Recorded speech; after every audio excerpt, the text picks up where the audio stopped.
Tatuar uma costeleta de bovino nas costas ou comer alheira ao pequeno almoço para sempre, todos os dias? Logo tu que és vegetariana agora. Epá, tatuar a costeleta. Era. Sim, entre uma coisa e outra, do mal ao menos, basicamente. Isso é a pergunta mais idiota de sempre, deve ter sido o Miguel Bela escrever. Nem Miguel, nem eu, foi a meias. Deixares a tua filha viajar de moto pelo país com motar ou partires uma perna? Partir uma perna. Eu. As duas, parti as duas Parti as pernas. duas pernas. Primeiro, moto. Segundo, outra pessoa que é um homem. E vão os dois sozinhos. Não. Ah, tu és esse pai que está lá... Vou sendo. Vai sendo. Esta é do Miguel. Beberes de uma garrafa de plástico que reparaste que já estava aberta ou fechares para sempre a tua conta de Instagram? Eu bebo da garrafa. Eu pensava que eu não bebia, mas eu bebo. Sim. Bebo. Também depende de quem é que lá teve antes. Não sabes. Está aberta. Pode ser qualquer pessoa. Não bebia. Bebias? Hoje em dia já bebia. Já? Há uns anos não fazia. Retiro espiritual ou palco? Retiro espiritual. Olha que máximo. É a última. Mudar para o Porto, o clube, ou dar uma volta ao Estádio da Luz todo nu a cantar Filhos do Dragão. Mas isso é os dois maus. Mas tens de escolher o menos mau. Epá, tu não consegues mudar para o Porto. Claro que não consigo mudar para o Porto. E correr tudo, está tudo bem? Curiosamente, tenho muitos amigos que jogam no Porto. Tens? Tenho. E depois estou sempre a levar com eles, como é óbvio, quando o Benfica Mesmo assim perde. não. Sabes que eu fui benfiquista e agora sou portista. Epá, isso ninguém muda. Desculpa, tu não eras benfiquista. Olá, sejam muito bem-vindos ao terceiro episódio do programa Na Minha Pele. Como já sabem, quinzenalmente um encontro é aqui e sempre com convidados de excelência. Nós falamos de saúde, mas também de histórias, de amor, de memórias e fazemos isso com humor e boa disposição. E claro, contamos com o apoio da nossa querida URIAS, que tem feito um trabalho de excelência junto dos doentes oncológicos, também com o projeto Stronger You. E hoje eu tenho a sorte de ter um amigo como convidado, que é também um dos comediantes mais acarinhados deste país e tem tido um papel fundamental na questão da sensibilização das doenças mentais. Ele é também uma pessoa muito altruísta, muito justa e talvez das pessoas mesmo mais generosas que eu conheço. E ele é tão humilde que ele vai negar tudo aquilo que eu estou a dizer. António Raminhos, obrigada por estares aqui. Não sei porque é que eu não sou o Papa. Mas é mesmo verdade, é generoso e altruísta e é uma honra ter-te aqui. Sou. Sei lá se sou. Eu não sinto isso assim. Olha, por acaso, é engraçado que eu hoje vinha a pensar, vinha no carro, e vinha a pensar que às vezes eu tenho cuidado a pensar nas outras pessoas, e penso isso de uma forma natural, não é uma coisa que eu faça porque tenho que fazer, porque fica bem. Não, é uma coisa... naturalmente generoso. Sim, isso é uma coisa que me surge de forma natural. Agora, obviamente, eu não sou generoso em tudo na vida, porque eu também estou a fazer o meu caminho, não é? Há muita coisa que eu próprio tento-me contrariar porque percebo que se calhar não devia estar a ter aquela atitude. Sim. E depois vou-me chicoteando. Vais chicoteando. És mauzinho contigo muitas Por isso vezes. é que eu faço solidariedade, que é para garantir o meu lugar no Sabes céu. que és tu e eu, mas o meu está garantido porque eu sou de Fátima. Tenho prioridade. Sim, tu tens muitas coisas que já garantiram o teu lugar o teu espaço. Eu ainda estou a construí-lo. Não, mas és mesmo das pessoas mais generosas que eu conheço. Muito obrigado. É verdade, sabes que é verdade. E toda a gente conhece este teu lado. Olha, mas generosidade não pagam contas. Essa é que é essa. Que eu vá lá pedir, eu quero um pequeno almoço e depois vá lá pagar com generosidade, a ver se aceitam. Não dá.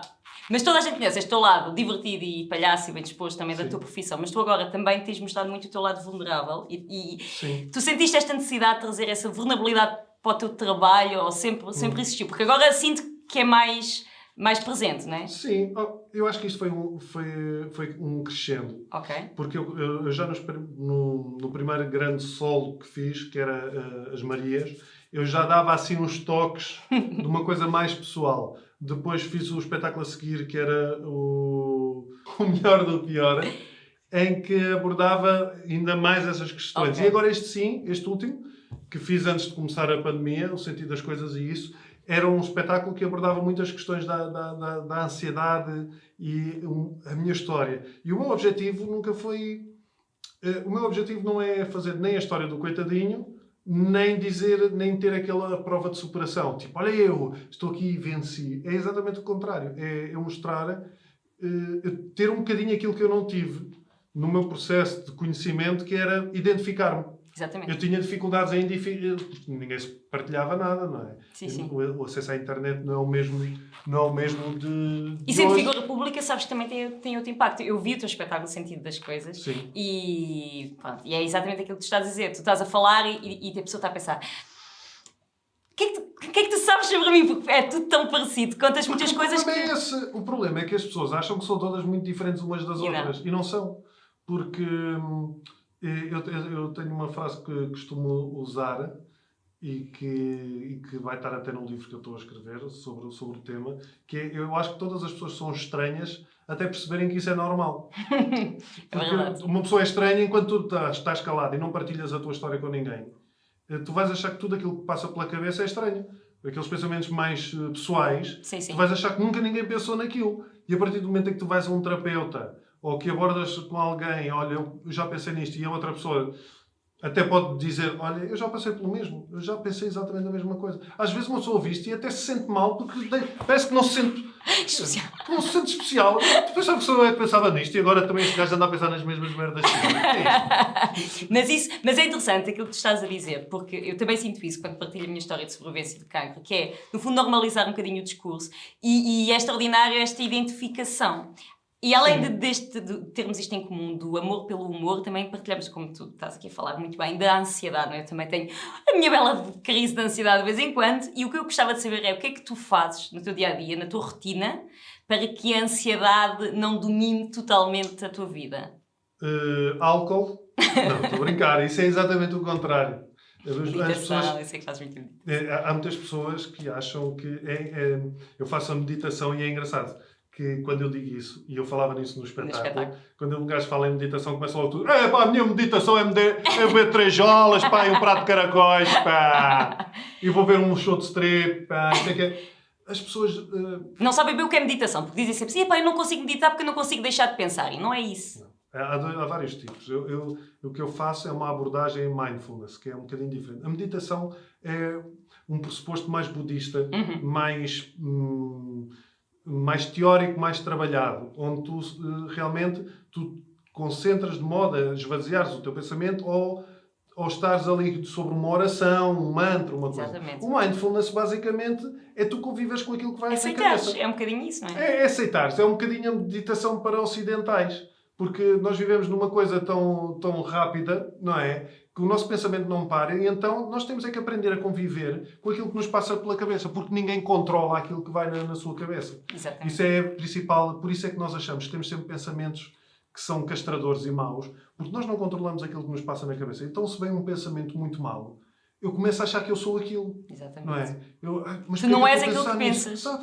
Porquê é que eu estou a pensar nisto? Exatamente. Mas porquê é que eu desejei a morte àquela pessoa? Eu nunca desejei a morte a ninguém. Exatamente. E que isto quer dizer o quê? Quer dizer que eu sou maluco? Quer dizer, pá, não. Quer dizer que foi uma coisa que te passou pela cabeça, como passam milhentas e que tu não dás atenção. E no fundo é não agarrar aqueles pensamentos negativos. Pelo menos quando eu medito, aquilo que eu faço é a aceitação e pensar: ok, da mesma forma que isto me entrou, há de sair. E não agarrar muito aquilo e não pegar-me... Porque da mesma maneira pensas naquilo e se pensas noutra coisa qualquer. Opa, eu, como tenho lido com as questões obsessivas, às vezes é diferente, não é? Não é questão de ser diferente. Eu tenho ali um timing em que se arrisco muito, entro muito na obsessão e então já não consigo sair dali. Ou vai-me custar muito mais. A diferença é que eu agora tenho mais consciência disso. Nos últimos anos... Tu sabes qual é o teu padrão? Então, por exemplo... Eu sei mais ou menos qual é que é o meu padrão. Mas isto tem a ver com o autoconhecimento, no sentido em tu saberes que não és aquilo, saberes que estás a passar por aquilo, aceitares que estás a passar por aquele momento e seguir. Eu acho que a base de tudo, mais do que tu teres um conhecimento disciplinado sobre ti, eu acho que a base de partida para tudo é o sentimento de compaixão. Completamente. Compaixão por ti, sobretudo. Sim. Ou seja, a partir do momento em que tu aceitas que há dias que não estás bem, que há dias que tens chatices, que não te entras num julgamento: aí sou uma ganda bosta, não sei fazer isto, não sirvo para nada. Quando tu abandonas este sentimento e aceitas que simplesmente a coisa não correu bem e que faz parte de não correr bem, tu começas a abrir a porta a uma data de coisas. Começas a abrir a porta a ficares mais tranquilo, começas a dar hipótese de procurar ajuda, porque não vais achar que sou bué da forte e consigo fazer tudo sozinho, que é completamente errado. Exatamente. Não é? Começas a abrir a porta a estas coisas todas. E por isso eu acho que essa compaixão acaba por ser a base. E o mais engraçado é que tu depois ao teres a compaixão por ti, começas a ter compaixão pelos outros. Exatamente. É isso que acontece muitas vezes. Tu olhas para aquela pessoa e pensas, ok, aquela pessoa, isto não é sobre mim, aquilo tem uma justificação, e 99% das vezes que a pessoa está a disparar, não é sobre ti, é outra coisa, não é? Atrás de cada ação há uma justificação. Acabas por ter mais esta... Sim, e há outra coisa. Eu ainda cometo muito este erro, mas muito menos. Eu tenho muita tendência para me comparar com as outras pessoas. Ok. E às vezes não gosto de uma pessoa por causa... E eu hoje sei que geralmente quando eu tenho alguma coisa em relação a essa pessoa, tem mais a ver comigo do que com ela, como é óbvio. E muitas vezes tem a ver ou por um trabalho que ela está a fazer e eu gostava de fazer, ou porque eu tenho uma ideia errada na minha cabeça que para a outra pessoa é fácil. E eu não conheço aquela pessoa de lado nenhum, mas na minha cabeça é tudo super fácil. Ele nunca teve problemas nenhum na vida, não é? Que é o que toda a gente acha, sobretudo da malta na televisão. Eu nunca tive stress nenhum na minha vida. Minha vida foi sempre espetacular e nasci assim. E logo é tudo super simples. E então eu ter essa noção ajuda-me também a ter essa compaixão pelas outras pessoas. Opa, eu faço coisas que gosto de fazer. Por exemplo, há uns tempos, foi muito engraçado, eu ia no carro e vejo uma senhora ao perto da minha casa com uma senhora, seus 70 anos, com uns sacos de compra. E eu paro ao lado da senhora e isto antes da pandemia. Portanto, um pouco antes da pandemia. Eu abro a porta, abro a janela e digo, quer boleia? E a senhora ficou a olhar para mim. Não sei se me conheceu, mas ficou a olhar para mim naquela tipo, vai-me violar. Só pode, porque ninguém oferece boleia a ninguém neste mundo. Vai dar cabo de mim, vai-me roubar os sacos, vai fazer qualquer coisa desse género. E a senhora ficou tão surpreendida com aquilo, fez aquela pausa e depois disse-me, não é preciso, eu moro mesmo aqui já na esquina. Pá, mas fartou-se de agradecer. Sim. E só esta coisa de tu sentires que provocaste alguma coisa na outra pessoa, algum sentimento de diferença naquele dia, já para mim já faz parte dessa compaixão. E tu sentes esse impacto e, por exemplo, nos teus diretos que tu fazes agora muito também sobre saúde mental, tu estás a receber muito esse feedback, não é? Pessoas que passam pelo mesmo, ansiosos, e acontece-me isso quando vejo o teu direto e depois tu também convidas outras pessoas e tu estás a receber um feedback que se calhar agora é diferente que antes não recebias, não é? Um bocadinho por aí. No espetáculo eu já recebia muitas vezes. Este espetáculo eu já recebia por mail, às vezes no fim do espetáculo a malta ia falar comigo. Qual foi a coisa mais incrível, assim, que tu pensaste, valeu a pena? Do espetáculo já não me lembro, mas da ansiedade foi agora há muito pouco tempo. Eu fui almoçar com o Luís Filipe Borges e o Heitor Lourenço. Nós temos um grupinho que se junta para jantar, para almoçar em restaurantes vegetarianos, em comunidades, fomos à comunidade hindu, fomos à mesquita em Lisboa almoçar, e então fomos almoçar a um restaurante indiano cujo dono é mesmo um senhor indiano. E o senhor veio ter comigo, mal falava português, e os olhos em lágrimas, e começa-me a agradecer. Ele assim, obrigado. Eu nem percebi muito bem o que ele dizia, mas ele dizia assim, obrigado, direto Instagram ansiedade, muito bom para mim, bom para mim. Pá, e aquela cena, tu sentes a dimensão das coisas. Então não é? E é isso que faz valer tudo a pena e acaba... Sim, eu tenho muita coisa a trabalhar, porque depois lá está. Essa parte é muito importante para mim e eu estou num... às vezes eu acho que aquilo podia chegar a mais pessoas, como é óbvio, e vejo outros projetos que lá está, eu sinto aquela inveja e penso, porque é que estes gajos chegam a sítios e não estou a dizer porra nenhuma. Mas isso lá está, o problema é meu, é o meu ego, é a minha coisa. E eu aí tenho que pensar, ok, eu estou a chegar a quem precisa de ouvir isto. E isto pode parecer mesmo um clichê, mas a verdade é que basta impactar uma pessoa e essa pessoa vai impactar a sua família e já é de uma dimensão brutal. Sim, tu teres um impacto na vida de uma pessoa. Uma coisa é tu teres um impacto a nível profissional de eu contar uma piada, a pessoa ri-se e até mudei o dia de alguma maneira porque foi divertido para a pessoa e fez esquecer o problema. Sim, sim. Outra coisa é tu dizeres, acho eu, que é tu dizeres e veres a pessoa que vai mudar a vida dela ou vai pensar de outra maneira com aquilo que tu disseste. E olha, e com este programa também, contigo aqui, eu tenho a certeza absoluta que esta conversa também vai chegar ao coração de muita gente. Tenho a certeza que sim, tenho a certeza que sim. E, Eu lembro quando li o teu livro, a primeira vez... Adivinhaste a minha próxima pergunta? Adivinhei?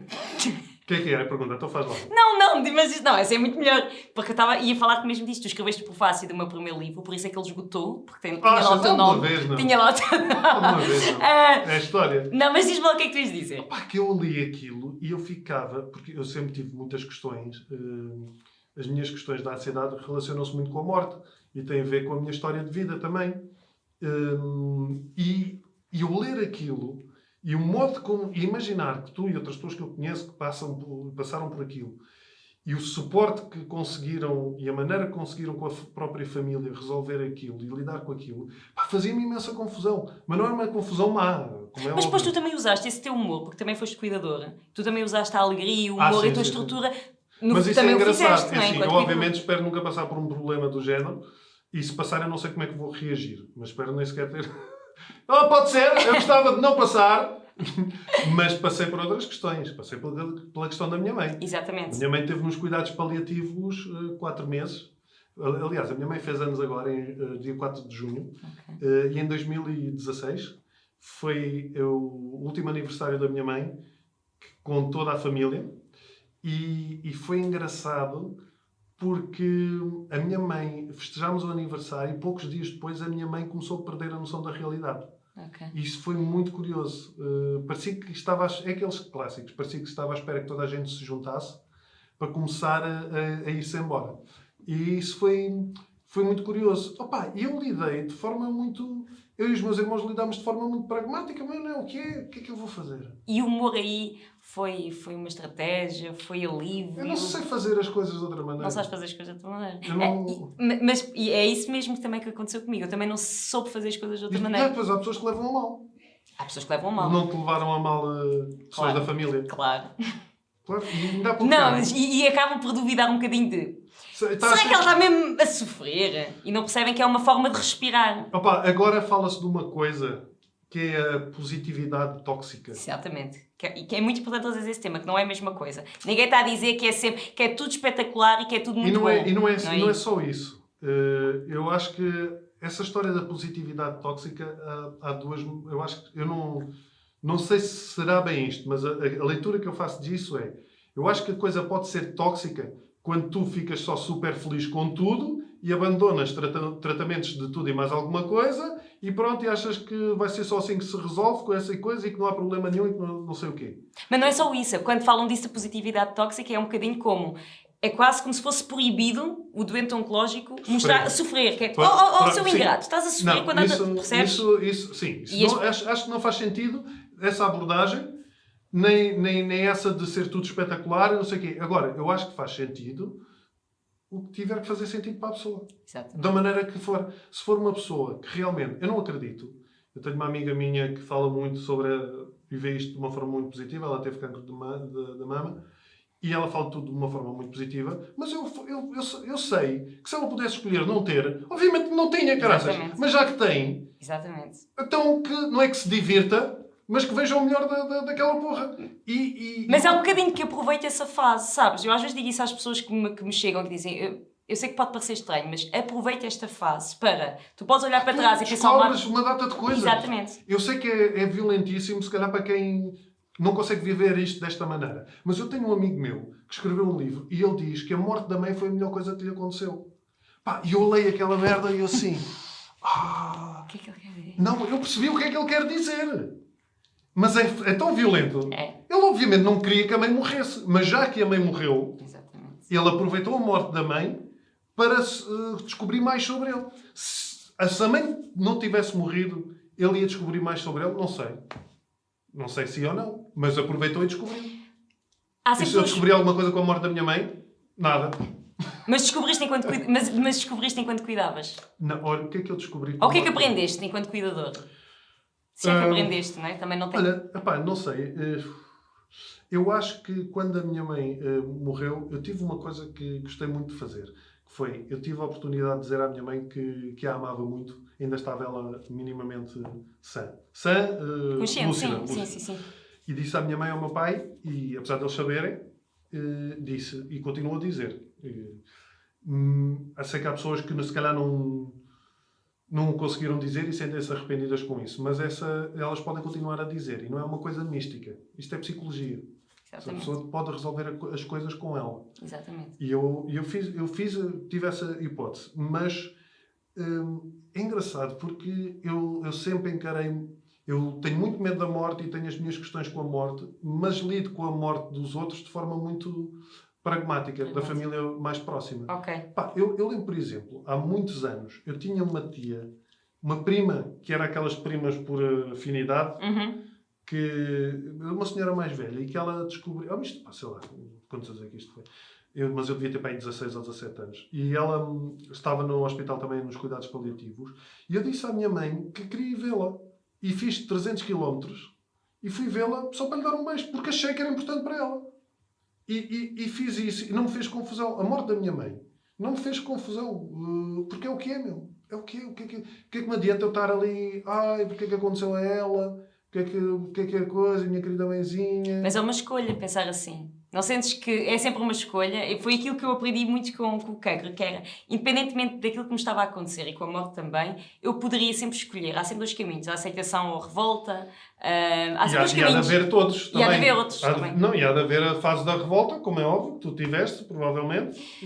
Não tiveste? Não. E sabes, nunca tive nem a fase... Isso aí, Marina, isso agora levava aqui a outras conversas, mas eu não quero baralhar. Mas sabes, não tive a fase da revolta, nem quando estava doente, porque pensava, se calhar, muito pouco humildemente, pá, ainda bem que sou eu e não nenhuma das minhas irmãs, tinha muita noção que isso não é mau, tu pensares isso. E na morte das minhas pessoas... Pronto, e na morte das minhas pessoas também percebi que se entrasse pelo caminho da revolta nunca mais me levantava. Sim. Porque não tinha como, sabes? Porque se eu fosse por ali de o porquê e de quão injusto era, eu acho que não conseguia dar meia volta, sabes? Preferi nunca me revolta. O meu pai nunca... O meu pai, obviamente, nunca ficou bem com a morte da minha mãe. Okay. E nunca irá ficar, porque o meu pai já era assim antes da minha mãe morrer. O meu pai sempre foi o maior pessimista. Tu viste o espetáculo. O meu pai, há pouco tempo, eu liguei-lhe e então, como é que estás? Eu nunca ouvi o meu pai dizer que está tudo bem.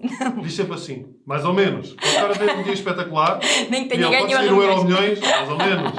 E o meu pai estava em casa e eu ligo, então como é que estás? Mais ou menos. Tenho que colocar a revisão. E não vais? Eu estou aqui, isto no Alentejo, aquilo, a revisão em ensino são 50 km, eu já não tenho idade para andar a conduzir lá todo. Eu disse, pai, pedes a uma oficina aí ao vizinho, tem a oficina, ele leva-te o carro, eles tratam disso. Sim, eu já pedi, pá. Eu já pedi. A revisão também é só daqui a 6 meses, mas eu já estou a pensar nisto. E o meu pai é isto, estás a ver? Sim. O meu pai é isto. E então, a morte da minha mãe, nunca... O meu pai, é muito engraçado, o meu pai prefere celebrar o dia da morte da minha mãe do que o dia do aniversário. Eu não sei que dia que morreu a minha mãe.